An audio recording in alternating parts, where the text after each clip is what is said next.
আসসালামু আলাইকুম রহমতুল্লাহ। আশা করি সবাই ভালো আছেন। দোকান লাগানো, আমাদের পর্দা বন্ধ করা, আমাদের দোকানের কাজ শেষ। তো সন্ধ্যাবেলা আসলে আমাদের নাস্তা দেওয়া হয়েছিল, সে নাস্তা খাওয়া হয় না, আমার সেটা রেখে দিছি। তো নাস্তা সচরাচর যেটা পাই আমরা, পরোটা ডাল ভাজি পাই, আর যেদিন একটু বেচা বিক্রি ভালো হয় ওদের হলো বিরিয়ানি আসে। তো বিরিয়ানি কমই আসে। 30 দিন মেলায় ডিউটি করে দেখা যায় যে 3বার বা 4বার, সর্বোচ্চ 5বার হয় না, 3-4বারের মতো বিরিয়ানি আসে। আর বাদ বাকি দিনগুলো নাস্তা পরোটা ডাল ভাজি যায়। ডাল ভাজি 20 টাকা, ডাল ভাজি 20 টাকায় 2টা পরোটা, আর 40 টাকা এক একজনের প্রতি বাজেট।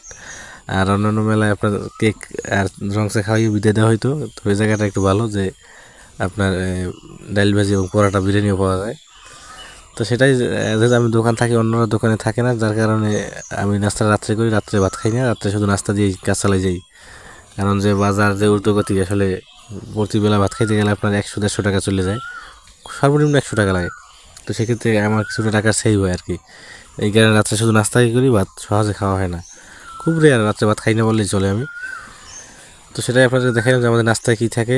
সন্ধ্যার নাস্তা আমাদের থাকে ডাল ভাজি এবং পরোটা, এবং খুব রেয়ার টাইম যে থাকে বিরিয়ানি, ধরেন শুক্রবার অথবা শনিবার।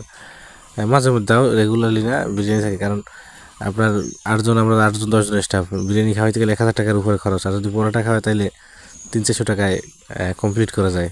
তো সেক্ষেত্রে আসলে পরোটার দিকেই আসলে গভীর মনোযোগ দেওয়া হয়, বিরিয়ানির দিকে না। সবাই ভালো থাকবেন। আসসালামু আলাইকুম।